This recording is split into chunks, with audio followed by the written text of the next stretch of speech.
Karena Miminya dulu memang jualan soto. Jadinya aku bilang minta resepnya dari Mimi aja. Aku sendiri kan emang basicnya masak Mae. Mimi punya pengasihan. Mimi ngomong gitu. Jangan sok kaya, kita tuh masih merintis. Sebenarnya gaya hidup saya juga agak gitu hedon, jadinya pengen gitu dilihat orang tuh selalu ada padahal aslinya nggak ada. Ini kebayanya, ini ada kerudungnya, dan ini sisirnya. Sisir dari Abah. Aku sisiran kayak biasa, ya udah sisiran kayak biasa sama baca mantra itu yang ada di kertas. Ternyata dateng ada sosok perempuan. Penampilannya seperti apa? Ya ampun, Mang E, kayak jenglot Mang E. Di sudut dapur tak kasat mata, tersaji sesajen di atas meja. Mantra dibisik lirih menggema, memanggil peri dari dimensi gaib. Wahai peri, wahai ratu rasa, datanglah dengan berkah melimpah, agar masakanku laris manis, gumam Mbak Diana.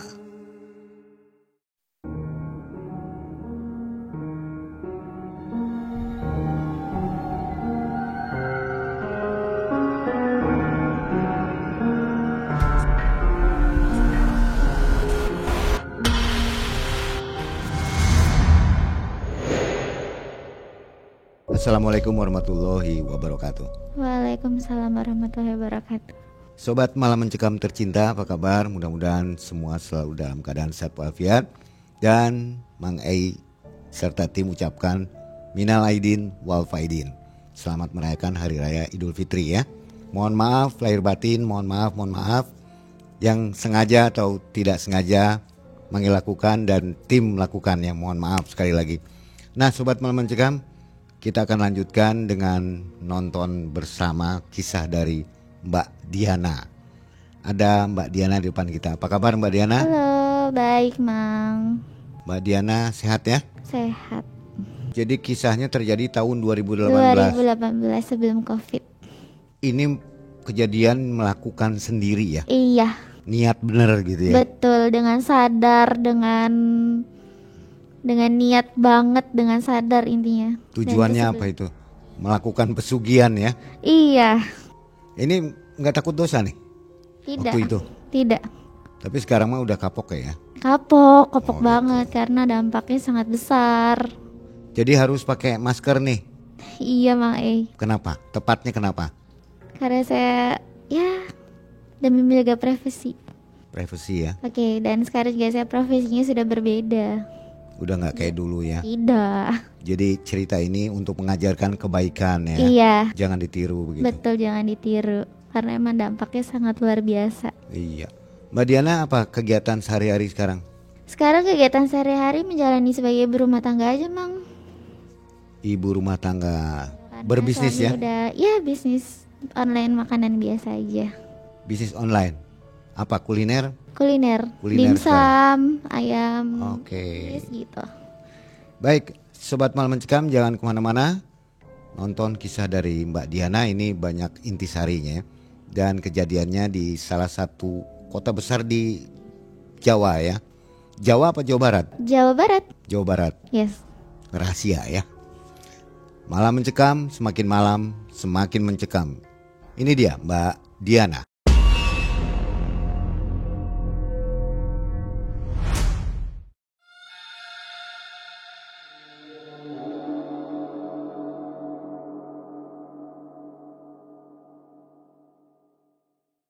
Nih Mang E, sebelum Covid 2017 ceritanya saya sudah menikah, tapi secara siri.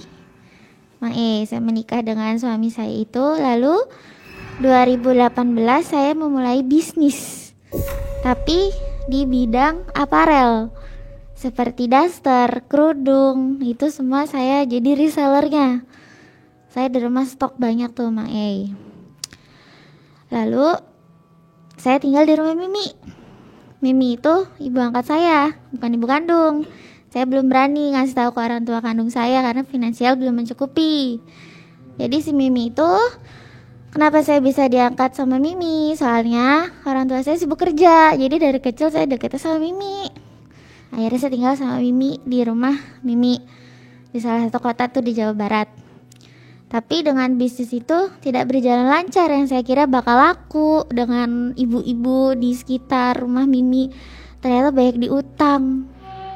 Jadi saya nggak bisa nagihnya, ya sudahlah, bangkrut lah. Terus usaha lagi tuh saya sama suami, enaknya jualan apa lagi ya? Kok kayak gini, habis-habis aja barangnya tapi uangnya nggak ada. Terus gimana ya? Saya mau ini. A-nya bilang, ya udah coba aja, kamu kan bisa masak. Coba aja kamu bikin gorengan kayak bikin apa gitu. Yuk kita buka warkop aja gimana gitu. Waktu itu belum punya anak ya? Belum, karena masih sirih. Jadi saya belum berani punya anak, jadi masih di KB. Karena saya juga pengen punya uang tuh Mang Ye di situ. Gimana ya caranya biar bisa punya uang untuk mengesahkan pernikahan ini, bikin resepsi gitulah Mang Ye intinya. Kalau suami gimana? Kalau suami ya membantu. Kerja juga? Nggak kerja, pengangguran. Kerja tuh ya sebatas panggilan aja Mang.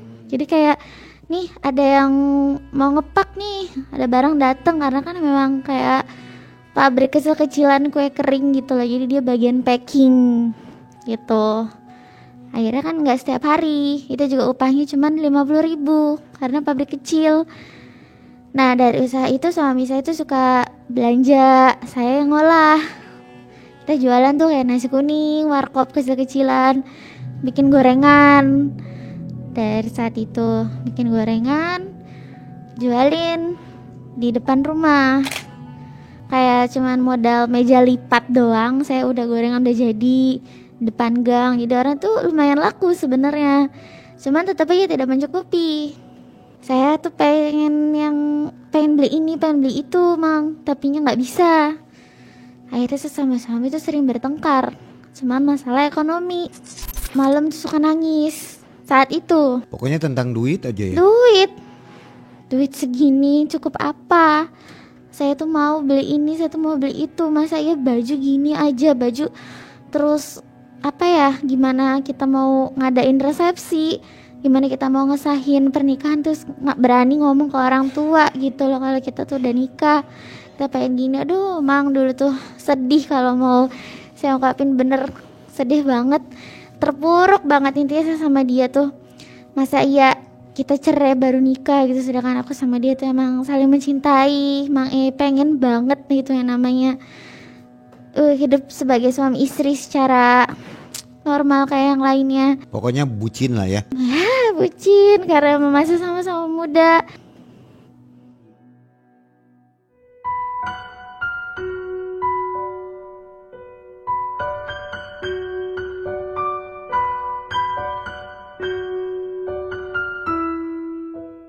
Nah di situ saya ngerasa uang tuh kurang aja. Saya ngomong, ini gimana sih uang kurang aja, kamu coba cari kerja. Ya dia ngomong, ya aku udah usaha, cuman ya gimana, umur saya segini, udah 30 plus. Apa sih, itu saya juga cuma tamatan SMA, susah cari kerjanya. Mau ojek online, motor dia juga gak ada, sangat kekurangan Mang dulu. Akhirnya saya bantu, tetap kurang. Saya sama dia pokoknya aduh, sampai akhirnya dia pulang tuh pundung dia marah ke rumah orang tuanya. Sempat berapa hari saya minta maaf, ya udah maafin saya gitu, saya terlalu keras. Masalahnya saya tuh kurang, masa ya uang segini terus cuma buat muter modal doang, kitanya nggak dapat apa-apa. Akhirnya ke situ lagi, ke rumah Mimi lagi, kita jualan kayak gitu, dia nggak mau belanja lagi Mang. Akhirnya dia capek gitu karena nggak dapat apa-apa, jadi uang tuh buat muter modal terus. Kita kayak nggak dapat apa-apa, dapat capeknya aja. Berantem lagi di situ aku sama suami itu, kayak nggak mau belanja lagi. Nah kenapa? Terus kita pemasukannya dari mana? Yang namanya juga baru merintis, terus mau penghasilan gede ya nggak bisa. Tapi aku juga kurang, kamu ya jangan boros. Dibilang boros, iya juga sih Mang, aku juga agak boros gitu, karena kan sedikit punya uang lah segini, pengen gitu punya barang ini, pengen gitu. Aku boros sih dimakan Mang tapi kan tanpa melihat ekonomi yang sebenarnya gaya hidup saya juga agak gitu hedon, jadinya pengen gitu dilihat orang tuh selalu ada padahal aslinya nggak ada. Akhirnya saya sama suami sering tuh, coba kamu prihatin. Dia sering gitu ngomong ke aku tuh, jangan sok kaya, kita tuh masih merintis. Ya gimana, aku teman-teman akunya kayak gini, masa aku malu dong, aku gengsi dong aku kalau nggak ikut gini. Ya aku berantem terus sama dia tuh, ya kamu udah prihatin, apa adanya aja kalau emang kamu mau itu. Mimi denger rupanya Mang di situ, kamu tuh berantem aja kenapa di situ. Akhirnya sama AA diem di sidang, aku sama Mimi malam itu tuh. Besok pengen jualan enggak, kalau pengen jualan kok sekarang belum siap-siap gitu loh, gak mau belanja, ya udah nggak usah jualan lagi sekalian. Mimi tuh yuk ngobrol bareng Mimi, ngobrol sama Mimi bertiga, intens kita ngobrol bertiga di situ. Kamu loh ini udah nikah mau setahun tapi belum ada tabungan, belum ada apa-apa, kapan mau disahinnya? Nanti kalau ketahuan sama orang tua kamu gimana gitu, sama bunda sama ayah saya, karena kan saya punya orang tua kandung juga Mang. Udah kayak gitu Mimi tuh nyuruh, yuk besok ke Sumedang. Mau kemana Mi? Ke Sumedang Mi. Ya udah ikut aja, kalau misalkan kamu mau cepet, kamu mau dagangannya laris, Mimi punya pengasihan. Mimi ngomong gitu. Aku sama AA diskusi, ya udah Mi, jaluk waktu. Saya sama AA ngobrol dulu, ya udah Mimi siap-siap, kalau mau besok pagi kita berangkat. Ya udah Mi, sok tidur. Udah, akhirnya saya sama suami masuk kamar kan, sudah malam tuh Mang. Masuk kamar, ngobrol, duduk di kasur. Besok kita ke Sumedang katanya. Ya udah ikut aja. Apa kata Mimi? Katanya tuh, tapi mau ngapain ngomongnya ada pengasihan. Apa ya pengasihan tuh? Nggak tahu pengasihan tuh, kayaknya sih Mimi punya orang pinter ngomongnya gitu. Kita taunya ya sudah, yaudah ikut aja yuk Yaudah kita bertiga, kita siap-siap. Mimi tadi ngomong beli cemilan sama bawa baju apa adanya aja, bawa baju sekitar 5 setel gitu loh, soalnya kita bakal kurang lebih seminggu kata Mimi di sana. Ya wis ikut akhirnya. Aku sama ngobrol, ya udah deh tidur. Tuh siap-siap di situ tuh udah bawa baju apa, kita bertiga. Terus aku bilang, ya udah kamu nggak usah bilang aku sok gengsi sok kaya lagi. Aku bilang kayak gitu kan, aku nggak suka dibilang kayak gitu. Emang nyatanya aku tuh malu sama teman kalau nggak mau ikut, kata aku gitu. Udah sekarang nurut aja sama Mimi, kata kayak gitu, katanya Mimi bisa bantu. Ya udah kita nurut akhirnya. Aku sama setuju. Nah besok paginya kita bangun nih sama Mimi, yuk berangkat. Ya udah kita berangkat ke Sumedang pakai bis pagi. Nyampe jam 1 siang. Wah itu udah panas banget di situ kan Mae. Perjalanan. Nah nyampe Sumedang, kiraan aku tuh langsung nyampe, ternyata enggak. Kita harus naik kendaraan umum lagi ke rumah Abah. Mimi nyebutnya Abah aja. Ya udah ikutlah kita ke rumah Abah. Ya udah nyampe di rumah Abah tuh, kita duduk. Rumahnya itu seperti rumah umum penduduk tapi jadul, kayak ada pilarnya gitu loh, kursi jadul kayak gini kurang lebih. Dan jauh dari pemukiman. Tetangga jauh-jauhan gitu. Jauh semua, karena Sumedang kayak banyak alas gitu loh Mang. Kanan kiri tuh kayak alas, kayak hutan jati di situ tuh. Jadi jauh banget ini, kayak hawanya juga beda, dingin, sejuk kan. Kalau di sana itu nggak kayak bukit gitu, dia naik gitu.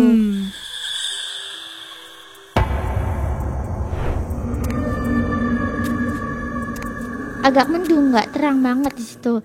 Udah kayak gitu, kita duduk, disambut sama pembantunya. Kita dikasih minum, santai dulu kan. Pembantunya udah tahu rupanya ini tamunya Abah. Jadi si Mimi ke belakang nemuin Abah. Kita disuruh duduk dulu, duduk aku sama tuh lihat-lihatan. Ini rumahnya agak serem ya. kayaknya Abah tuh punya keluarga apa enggak. Udah diem aja kata kayak gitu. Ya udah iya, udah diem. Abah keluar tuh sama Mimi dari kamar belakang ke sini, duduk di ruang tamu ikut kayak gitu. Oh ini ponakannya gitu. Enggak, kan anak kita ya. Anak gitu duduk ponakan. Ya wes, yuk Neng ikut gitu. Kemana Bah? Ke belakang. Aku sama suami sama Mimi juga. Yuk ikut kita bertiga. Aku gandengan sama AA. Udah kayak gitu, kita ke belakang sama Mimi sama suami. Aku gandengan sama suami tuh. Takut udah diem aja, yuk gitu. Ya udah duduk tuh.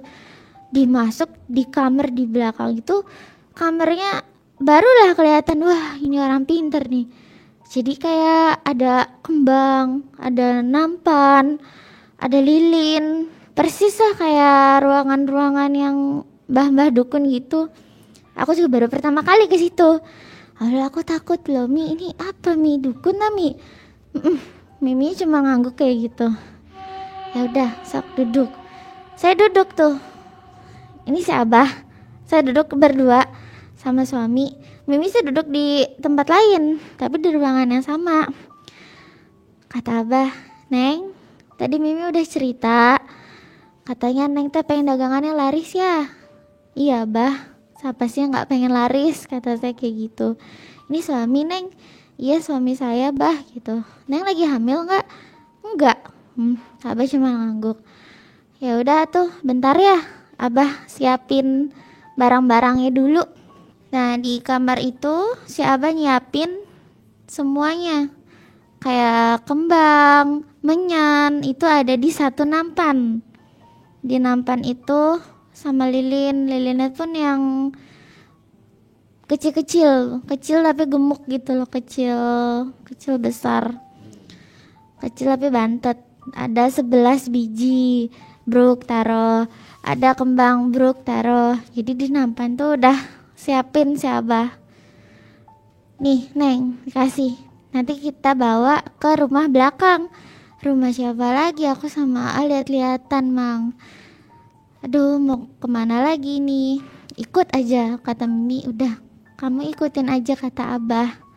Kalau emang Neng teh serius, ya udah aku sama AA ngikutin tuh si Abah.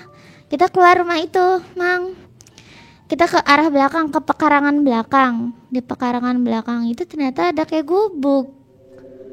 Bukan rumah Abah, tapi kayak gubuk biasa dari bambu. Kotor banget, banyak banget debu sama banyak daun-daun kering yang berserakan, pokoknya tidak terurus. Aku takut di situ. Kita mau ngapain ke sini? Kayaknya sih kita disuruh semedi deh. Semedi itu apa sih, nggak ngerti, bertapa kata saya kayak gitu. Kata AA-nya bukan bertapa, tapi ya kita tetirah gitu kata AA. Itu jam berapa ya? Itu sekitar jam 3-an. Dasar gitu, kita disuruh ke situ. Kita masuk tuh, reot pintunya juga. Si Abah masuk. Kita udah masuk. Neng, duduk di situ di kelasa. Nah, di kelasa. Ya udah iya Bah, duduk. Neng, nih, kalau Neng nanti mau buang air kecil di belakang. Kayak ada tempat buat buang air kecil, cuma bukan kamar mandi. Di belakang, harus keluar dulu. Terus Neng nanti tidur di sini sama AA berdua. Iya berdua gitu. Berapa lama? Kurang lebih 1 minggu. Kaget kita, aku tadinya sama AA mau mundur Mang. Gak berani aku, kayak ini apaan sih kayak gini. Cuman ya sama Mimi dia ngomong lagi, kamu tuh mau enggak sebenarnya, mau laris enggak? Ya mau Mi, ya udah nurut aja. Kamu tinggal di sini cuma 7 hari kok, nggak lama. Mimi kan nanti pulang, ntar Mimi jemput lagi. Udah kamu nurut aja gitu. Ya udah ya. Akhirnya si Abah itu ketawa. Gini, nih Abah udah naruh ya lilin 11 biji, ternyata aku hitungin ada 11. Disebar sama si Abah tuh di sudut-sudut si gubuk itu. Gubuk itu nggak begitu besar, hanya kayak persegi panjang aja begitu. Aku masih inget banget. Udah kayak gitu, di kelasnya itu di tengah-tengah. Kelasnya kayak orang mati gitu loh, Mai. Kelasnya yang rajut bambu kayak gitu. Tidur aja kita di situ. Itu mau maghrib tuh, Mang E.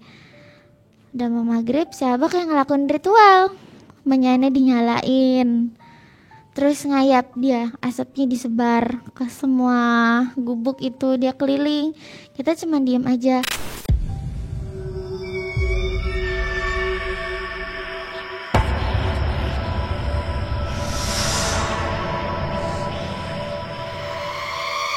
Terus aku disuruh pakai kebaya yang dikasih sama Abah. Ganti baju intinya, tuh si A dipakein sarung. Jangan pakai baju modern kayak gitu. Kebaya yang dikasih waktu di rumah Abah. Ya udah, aku ganti tuh. Tapi dalamannya cuma pakai tank top doang kan. Ganti kebaya, bawahnya sih celana biasa weh. Kalau bisa tapi nggak ada yang bawa tapi. Abah cuma ngasih kebaya aja sama selendang. Selendang itu buat tudung aku sama sisir. Aku nanti setiap malam disuruh rambut tuh disisir gitu. Pokoknya sebelum kita tidur, sama ada mantra yang Abah kasih buat aku sebelum nyisir rambut itu. Udah ceritanya si Abah, aku udah ganti tuh ya Mak, iya udah ganti. A juga udah pakai sarung. Itu mau maghrib tapi nggak ada penerangan. Itu cuma lilin sama kayak lampu cempor. Kupikir tahun segitu udah nggak ada ya lampu, ternyata masih ada lampu cempor. Ditaruhlah di dua sisi. Lampu itu buat penerangan kita. Kita cuma dibekelin yang aku bawa aja kayak sari roti gitu loh, kayak biskuit biasa, taruh aja.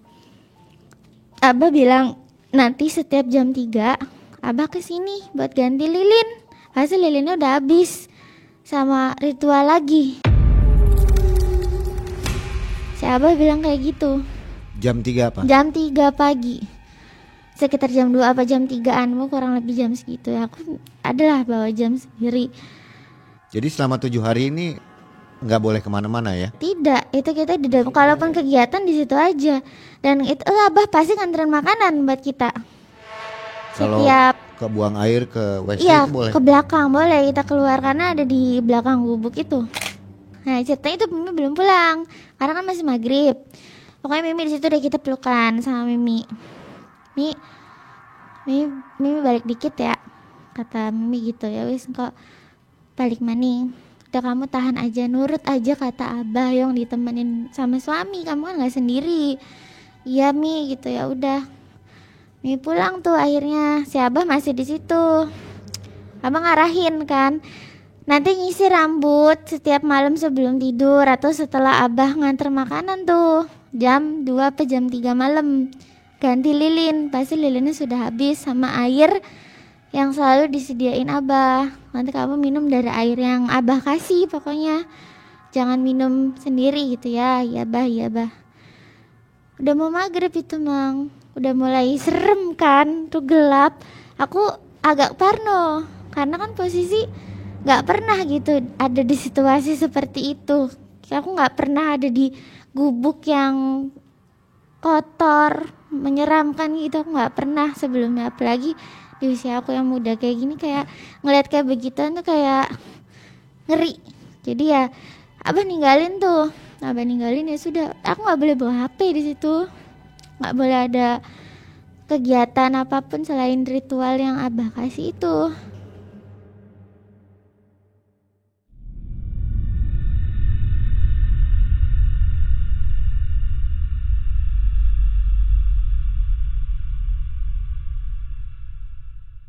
Nah aku sama AA, si AA tuh, Dek, gimana ya tidurnya? Ya di sini. Ya udah kita ngobrol biasa itu. Udah mulai kan kita jalan malam pertama kan, berarti situ hari pertama. Kata si Abah juga, nanti setelah kamu nyisir, sisirnya dicelupin aja di air kembang. Itu aku posisi udah ganti baju Mai. Bahkan bajunya pun sekarang masih saya simpan. Yang saya buang hanya kendinya aja. Ada ya? Ada bajunya, saya bawa. Nah ini saya bawa Mang. Nih, Boleh diliatin ya. boleh. Ini yang dari Abah itu. Dari Abah. Ini bener-bener asli. Kebaya Sunda yang Abah itu kasih dulu, badan saya segini sebelum melar. Boleh dibawa pulang ya? Boleh. Bahkan kalau saya Nggak dikembalikan ke Abah maksudnya? enggak. Kayak gini pokoknya. Ini kebayanya.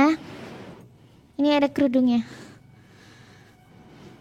Dulu dipakainya caranya gimana? Ini setelah pakai baju udah cuma diginiin aja. Dan ini sisirnya. Sisir dari Abah. Ini kerudungnya. Ya menurut saya beda karena ini bahannya aja kayak metal. Tapi ini udah gerowak karena emang udah berapa tahun? 2018 ke 2025. Jadi sisir ini saya pakai itu tengah malam. Sebelum itu saya buka kerudung, saya sisiran aja kayak gini. Saya sisiran kayak gini, disuruh Abah. Ya udah saya nurut aja sisiran. Walaupun saya nggak tahu tujuannya buat apa, kenapa nih disisir. Sambil kayak baca mantra. Ya, ada itu pakai bahasa Sunda. Saya pun nggak hafal sampai saya catat itu. Saya catat sambil saya sisir kayak gini. Udah selesai. Saya taruh tuh sisirnya cemplung ke dalam air kembang. Udah saya taruh sisirnya. Saya pakein lagi kerudung. Udah saya tidur posisi begini dengan pakai kebaya yang begini. Udah saya tidur sama hanya pakai sarung. Sama aja menurut saya sih kayak sarung tapi kayak sarung Sunda, kayak batik gitu loh kebayanya.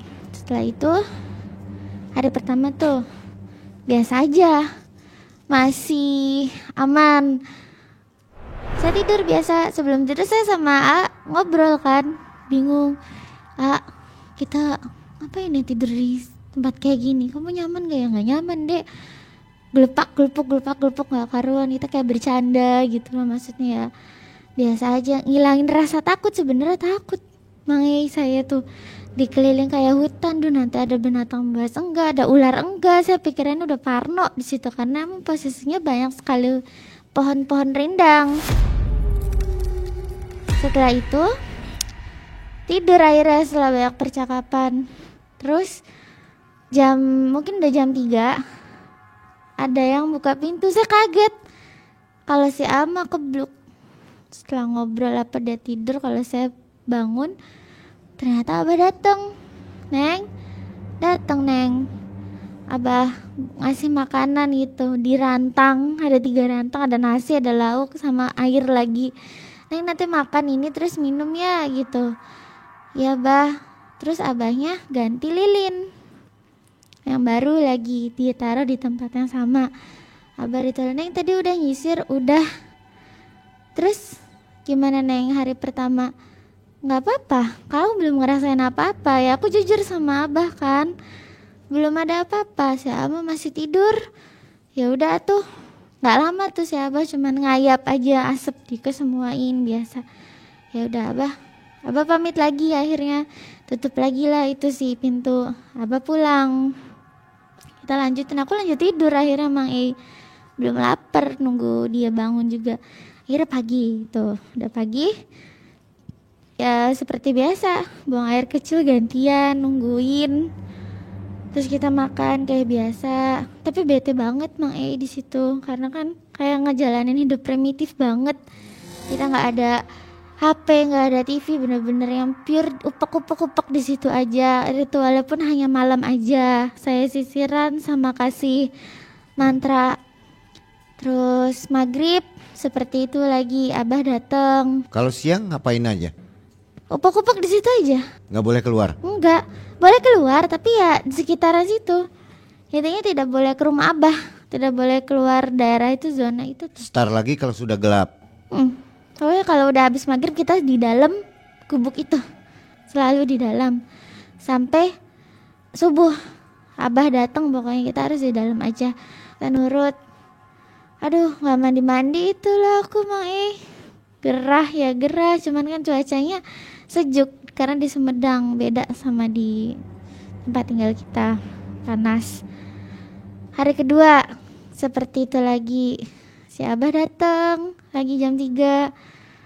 Nah Abah nanya lagi, gimana Neng? Udah ada perubahan apa bah? Gak ada, cuman aku bete banget. Aku udah mulai kayak flu gitu loh Mae.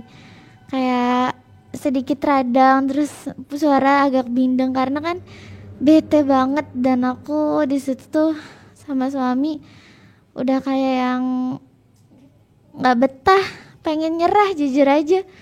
Kayak udah aja masa kayak gini sih, kita ngapain coba cuma tidur, ini nipu apa enggak ya dukunnya. Aku kan berpikir kayak gitu jadinya, karena kita kan masih muda ya Mang jadinya nggak berpikir ke situ tuh, ini mitos apa bener gitu loh.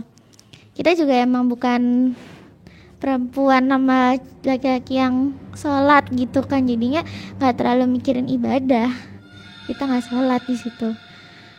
Sudah kayak gitu, malam lagi tuh Mang Abah ke situ lagi seperti biasa. Malam kedua masih malam kedua Abah nanya, ya saya kayak biasa nyisir apa, Bah belum ada apa-apa, ya udah Neng gitu. Udah pagi lagi tuh agak hujan, gerimis di situ pagi-paginya. Itu hari ketiga tuh, tapi pas pagi beta pengen ke rumah Abah, nggak boleh dek. Jadi ngobrol aja sama kayak biasa. Akhirnya kita tuh cerita masa kecil, nostalgia. Kata A tuh, dek kamu waktu kecil biasanya main apa? Main apa ya? Aku sama A kan beda 8 tahun jauh. Ya kayak gini aja, ngalamin di kampung gak sih? Enggak. Akhirnya kita mungkin ngalihin gitu loh supaya aku gak bete. Akhirnya kita nostalgia masa kecil. Akhirnya maghrib, gerimis nih, gimana ya, bocor enggak ya gubuk kayak gini? Kayaknya enggak deh gitu ya. Udah gerimis tuh, dingin banget, nggak ada selimut itu. Aku pakai kebaya tipis kayak gitu, dah pakai sarungnya AA juga masih kedinginan.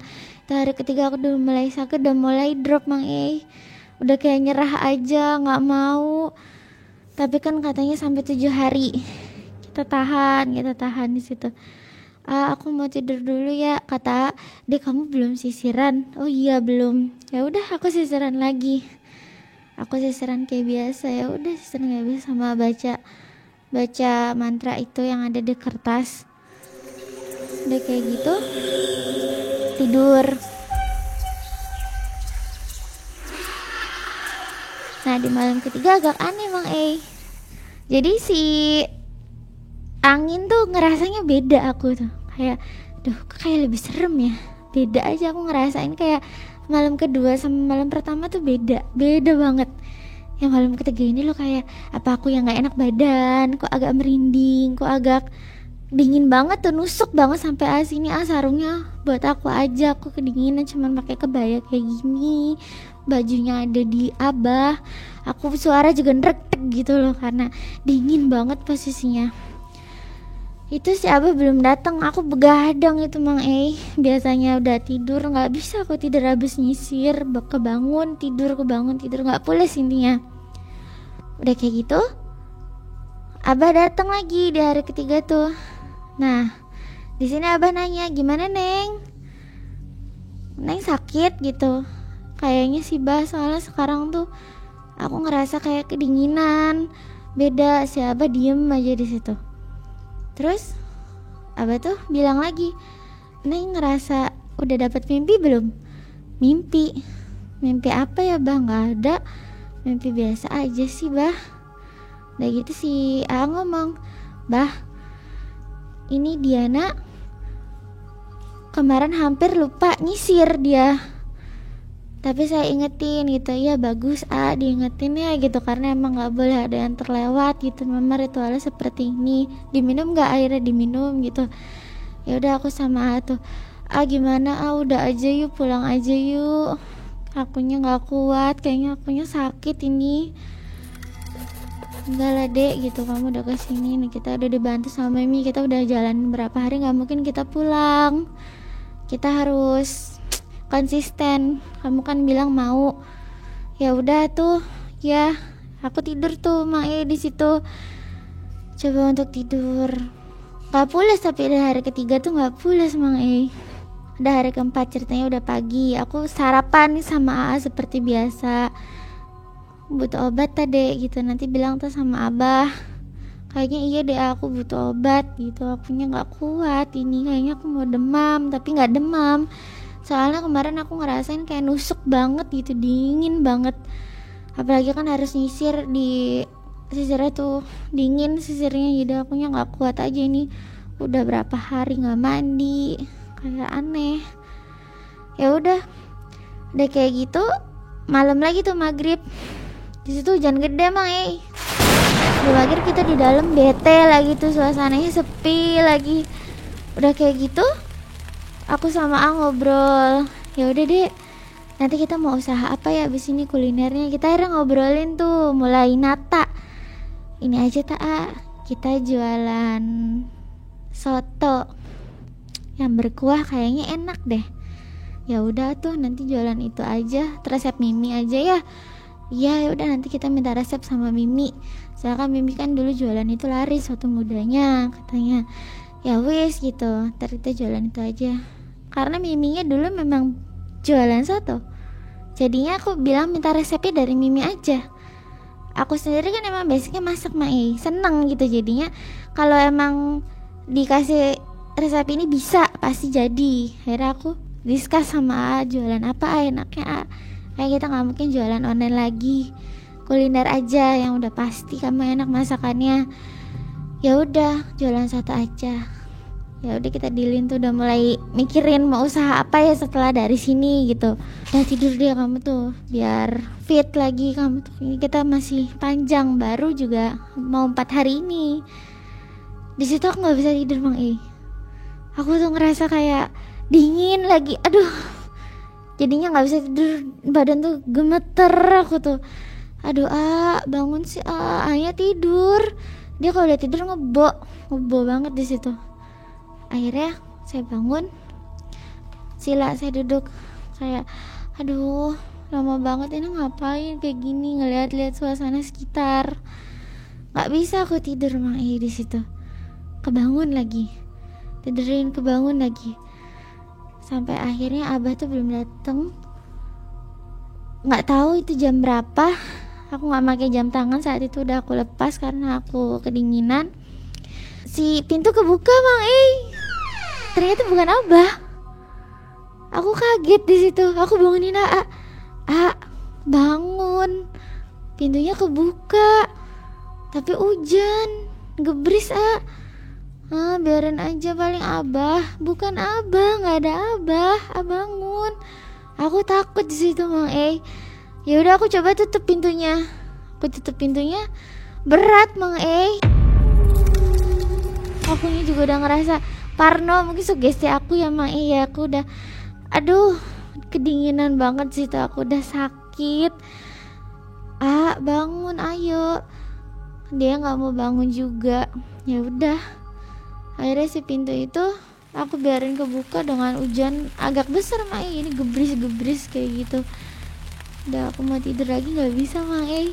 Ternyata dateng ada sosok perempuan.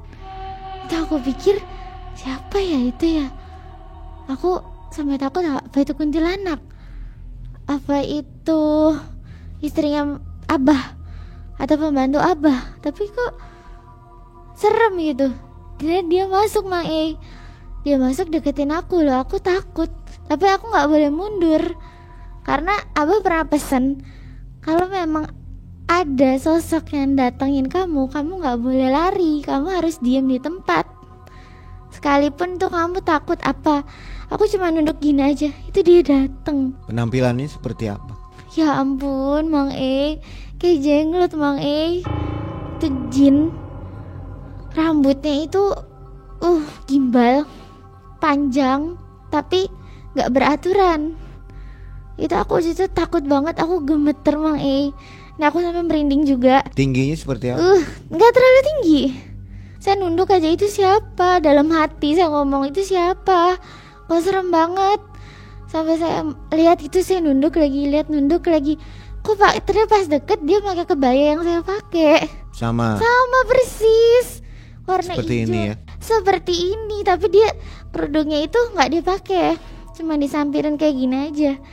Dari datang dia jalan, napak dia, nggak melayang, nggak terbang, itu nggak, dia napak, dia jalan, dia datengin ke saya. Tapi itu baunya Mang hanyir, bau kayak besi tua. Saya pertama nggak berani lihat wajahnya. Pas dia udah deket ke saya, lihat kupingnya agak runcing. Setelah kupingnya runcing, si matanya itu merah, mukanya itu tua. Dia mikem. Pas dia bicara ngeluarin tangan, itu kukunya panjang-panjang semua. Itu rambut aku dielus sama dia, bukan pakai sisir ini lagi, tapi memang langsung dari kukunya dia elus. Aduh, ini siapa? Apa ini sosok yang dimaksud si Abah?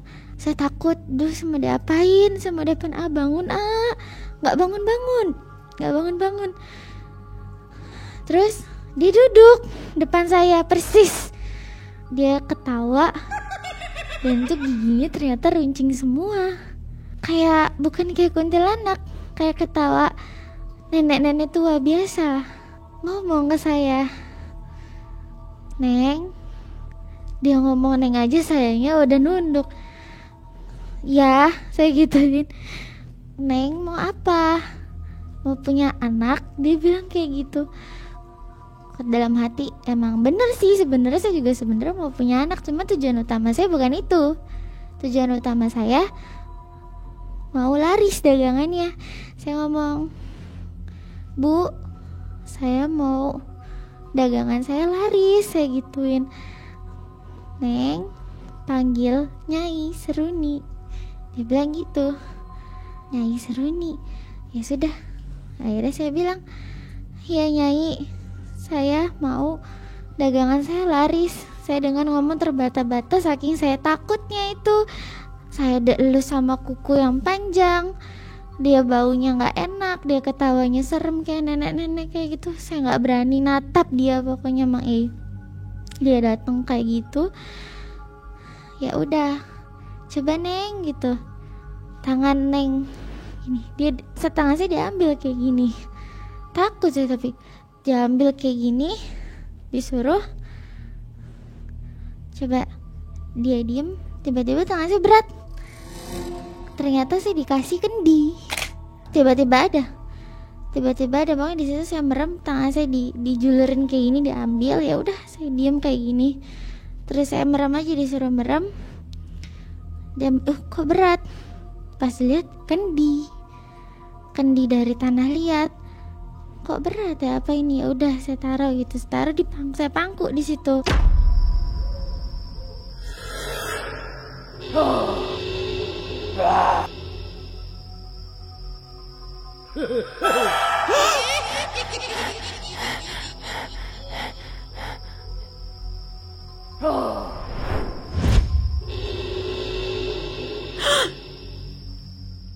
Ini di kendi itu anak saya nggak ngerti maksudnya.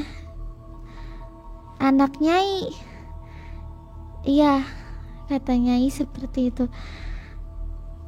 Neng, kalau mau dagangannya laris, nanti harus nganggap dia seperti anak sendiri. Saya masih belum paham di situ Mang apa saya harus ngerawat dia kayak anak tapi berupa kendi? Saya nggak ngerti maksudnya di situ apa. Si Nyai Seruni bicara seperti biasa sama saya, cuman baunya itu nggak tahan Mang kalau suami saya tidur di situ. Cuma saya ngobrol sama Nyai Seruni itu, namanya Kliwon. Di dalam kendi ini itu ada anak saya, namanya Kliwon. Tapi ngomong bahasa Sunda, Nyai Seruni. Ini saya pakai bahasa Indonesia ya Mang. Iya, Nyai Seruni ngomongnya aslinya bahasa Sunda.